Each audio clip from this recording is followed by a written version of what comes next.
അമേരിക്കയുടെയും ചൈനയുടെയും ഒക്കെ ഫണ്ട് കിട്ടുന്നത് ഇന്ത്യയിലെ പത്രപ്രവർത്തകർക്ക് മാത്രമാണെന്നാണ് നമ്മളിൽ ചിലരെങ്കിലും ധരിച്ചു വച്ചിരിക്കുന്നത്. എന്നാൽ അമേരിക്കയിലെ പത്രപ്രവർത്തകർക്കും ചൈനയുടെ ഫണ്ട് കിട്ടി എന്നുള്ള വിവരമാണ് ഇപ്പോൾ പുറത്തു വരുന്നത്. അമേരിക്കയിലെ എഴുത്തുകാരി നതാലി വിൻ്ററാണ് ഇത് സംബന്ധിച്ചുള്ള രേഖകൾ പുറത്തുവിട്ടത്.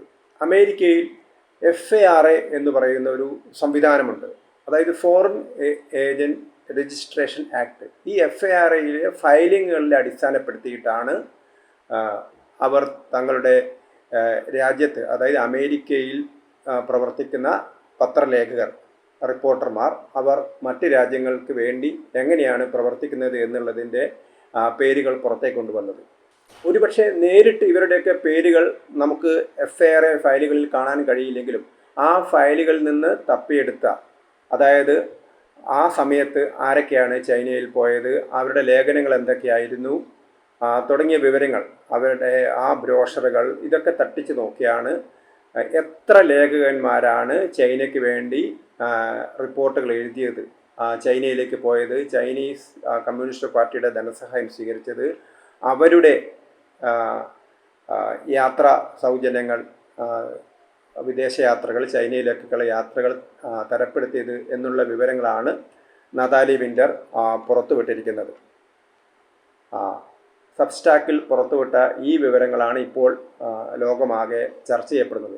എന്നാൽ നമ്മളെ സംബന്ധിച്ചിടത്തോളം ശ്രദ്ധിക്കപ്പെടേണ്ട ഒരു കാര്യം, ഇന്ത്യക്കാരിയായ ഒരു ശിഖ ഡാൽമിയ, ഇന്ത്യക്കാരിയായ പത്രപ്രവർത്തക, അറിയപ്പെടുന്ന പത്രപ്രവർത്തക ശിഖ ഡാൽമിയ കൂടി ഇതിലുണ്ട് എന്നുള്ള വിവരമാണ് ഇപ്പോൾ പുറത്തു വരുന്നത്.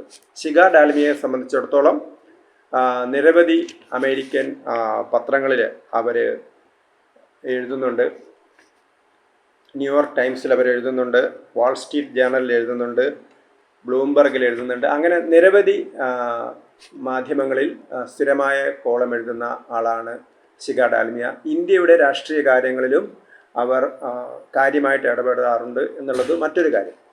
ഇവിടെ എന്തിനാണ് ചൈന ഇങ്ങനെയൊരു കാര്യം ചെയ്യുന്നത് എന്നുള്ളതാണ്. കാരണം ചൈനയ്ക്ക് അന്താരാഷ്ട്ര തലത്തിൽ ചൈനയുടെ ഇമേജ് വർദ്ധിപ്പിക്കാൻ വേണ്ടിയിട്ടുള്ള ശ്രമങ്ങളാണ് ചൈന നടത്തുന്നത്. അതിന് അമേരിക്കൻ പത്രപ്രവർത്തകരെ എന്ത് വില കൊടുത്തുകൊണ്ടും തങ്ങൾക്ക് അനുകൂലമായി ലേഖനം എഴുതിക്കുക എന്നുള്ളതാണ് ചൈനയുടെ ഒരു രീതി. അതിനുവേണ്ടി എന്ത് ചെലവഴിക്കാനും ചൈന തയ്യാറാണ്. ഒരു ഭാഗത്ത് അമേരിക്ക ചെയ്യുന്നത് പോലെയുള്ളൊരു പ്രവൃത്തി തന്നെയാണ് ചൈനയും ചെയ്യുന്നത് എന്നർത്ഥം. അവർ ഉദ്ദേശിക്കുന്നത് തങ്ങൾക്ക് അനുകൂലമായ കവറേജ് ഉണ്ടാക്കിയെടുക്കുക, ചൈനയ്ക്ക് അനുകൂലമായിട്ട് എഴുതുക, ചൈനീസ് സാധ്യതകളെക്കുറിച്ച് പൊക്കി പറയുക, ചൈനയെക്കുറിച്ച് നന്നായിട്ട് എഴുതുക, ചൈനയെക്കുറിച്ച് ലോക രാഷ്ട്രങ്ങളുടെ ഇടയിൽ എന്തെങ്കിലും അവമതിപ്പുണ്ടെങ്കിൽ അത് മാറ്റിയെടുക്കുക തുടങ്ങിയവയാണ് ഈ പത്രപ്രവർത്തകരുടെ ജോലി. അപ്പോൾ അവർ അതിനനുസരിച്ച് തങ്ങളുടെ ലേഖനങ്ങളിലൊക്കെ ചൈനയെ പൊക്കിയൊക്കെ എഴുതും. അപ്പോൾ അവർ പറയുന്നത്, അവരുടെ ലേഖനങ്ങളിൽ കാണുന്നത് ചൈന ഇകഴ്ത്തി പറയുന്നതിലൂടെ ഡെമോക്രാറ്റുകളാണെങ്കിലും റിപ്പബ്ലിക്കൻ പാർട്ടിക്കാരാണെങ്കിലും തങ്ങളുടെ രാജ്യത്തിൻ്റെ സാധ്യതകളൊക്കെ ഇല്ലാതാക്കുകയാണ് ചെയ്യുന്നത്. അതുകൊണ്ട് ചൈന ഒരു നല്ല മാതൃകയാണ് എന്ന് വരുത്തി തീർക്കുകയാണ് ഈ തങ്ങളുടെ ലേഖനങ്ങളിലൂടെ ഇവർ ചെയ്യുന്നത്. അമേരിക്കയിലിരുന്ന് ചൈനയ്ക്ക് അനുകൂലമായിട്ട് മാത്രമല്ല ഇവർ ഈ ശിഖ ഡാൽമിയ എഴുതുന്നത്, ഇന്ത്യയിലെ രാഷ്ട്രീയത്തിൽ അവർ സജീവമായിട്ട് ഇടപെടുന്നുണ്ടായിരുന്നു എന്നുള്ളതാണ് ഇപ്പോൾ നമുക്ക് റിപ്പോർട്ടുകളൊക്കെ വരുന്നത്.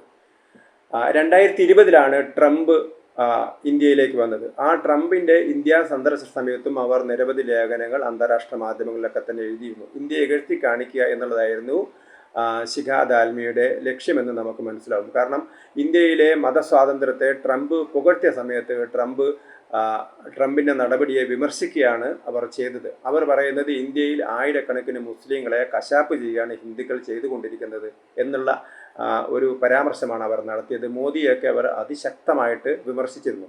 മോദി പ്രധാനമന്ത്രിയായ ഉടനെ അമേരിക്കയിൽ പോയ സമയത്ത് അത് രണ്ട് രാജ്യങ്ങൾ തമ്മിലുള്ള ബന്ധം ശക്തിപ്പെടുത്താനല്ല, മറിച്ച് മോദിയുടെ വ്യക്തിപ്രഭാവം, ഒരു ഇമേജ് ബിൽഡ് ചെയ്യാൻ വേണ്ടി മാത്രമാണ് മോദി അമേരിക്കയിൽ പോയത് എന്നായിരുന്നു ശിഖ ഡാൽമിയയുടെ വിമർശനം.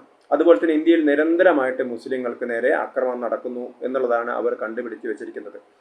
ഒരുപക്ഷെ ഗുജറാത്ത് കലാപത്തെക്കുറിച്ചായിരിക്കാം അന്ന് അവരാദ്യം പരാമർശിച്ചത്. ആ ഗുജറാത്ത് കലാപത്തിനകത്ത് മുസ്ലിങ്ങളായിട്ടുള്ള വൃദ്ധരെയും ചെറുപ്പക്കാരെയും സ്ത്രീകളെയും കുട്ടികളെയൊക്കെ കശാപ്പ് ചെയ്തു, 1000-ഓളം പേരെ കശാപ്പ് ചെയ്തു എന്നാണ് പറഞ്ഞത്. അപ്പം അന്ന് ഗുജറാത്ത് കലാപത്തിന് സമയത്ത് അങ്ങോട്ടും ഇങ്ങോട്ടും മരണമുണ്ടായിട്ട് നിരവധി പേർ മരിച്ചത് പോലീസ് വെടിവെപ്പിലാണ്. കാരണം നിയമസഭാ നിലനിർത്താൻ വേണ്ടി പോലീസ് നടത്തിയ വെടിവെപ്പിലാണ് പലരും മരിച്ചത്. പക്ഷേ നമ്മുടെ സർക്കാരിനെ, ഇന്ത്യയെ കുറ്റപ്പെടുത്തുന്ന, ഇകഴ്ത്തി കാണിക്കുന്ന രീതിയിലുള്ള റിപ്പോർട്ടുകളാണ് അവർ കൂടുതലും വന്നത്. അതേപോലെ തന്നെയാണ് പൗരത്വ ഭേദഗതി നിയമം. കാരണം ഇന്ത്യയിൽ വിഭജനത്തെ തുടർന്ന് പലരും പാകിസ്ഥാനിലും ബംഗ്ലാദേശിലേക്ക് ആയിപ്പോയി.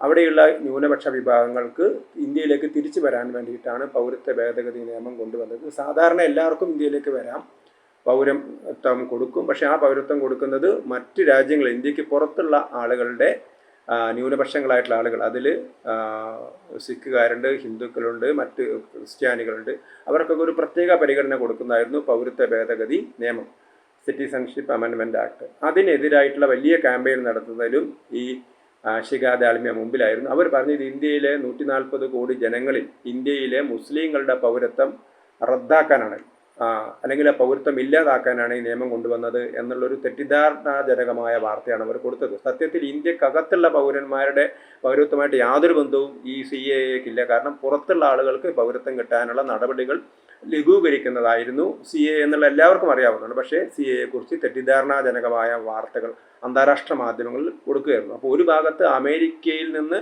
ചൈനയ്ക്ക് അനുകൂലമായിട്ട് ചൈനയോട് കാശ് വാങ്ങി എഴുതുന്ന ഇവർ, അപ്പോൾ ഇന്ത്യക്കെതിരായിട്ട് എഴുതുന്ന സമയത്ത് ആരോടാണ് കാശ് വാങ്ങിയത് എന്നുള്ളതാണ് നമുക്ക് അന്വേഷിക്കേണ്ടത്.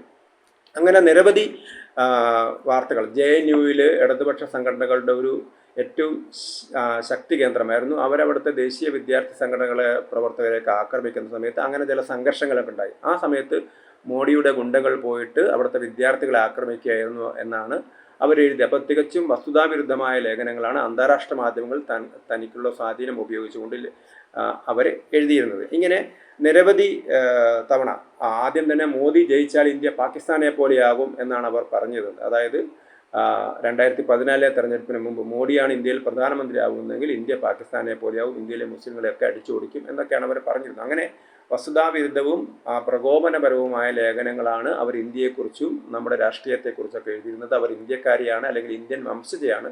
ഇപ്പോൾ അവർ അമേരിക്കയിൽ നിന്നാണ് എഴുതുന്നത്. അമേരിക്കയിൽ നിന്ന് അവർ അമേരിക്കയിലെ മറ്റു പത്രപ്രവർത്തകരോടൊപ്പം, ആ പത്രപ്രവർത്തകരുടെ വിശദാംശങ്ങളൊക്കെ ഈ ലേഖനത്തിലുണ്ട്. പക്ഷേ ഒരു ഇന്ത്യക്കാരി എന്ന നിലയിൽ, അല്ലെങ്കിൽ ഇന്ത്യൻ കാര്യങ്ങൾ എഴുതുന്ന ആളെന്ന നിലയിൽ മാത്രമാണ് ഇവരുടെ പേര് ഇപ്പോൾ ശ്രദ്ധേയമായിരിക്കുന്നത്. അങ്ങനെ ചൈനയിൽ കമ്മ്യൂണിസ്റ്റ് പാർട്ടിയുടെ ഫണ്ട് വാങ്ങിക്കൊണ്ട് ചൈനയ്ക്ക് അനുകൂലമായിട്ട് ലേഖനം എഴുതുന്ന ആളുകളുടെ പട്ടികയിൽ ഒരു ഇന്ത്യക്കാരിയും വന്നു എന്നുള്ള വാർത്തയാണ് നമ്മളിപ്പോൾ പ്രസിദ്ധീകരിക്കുന്നത്.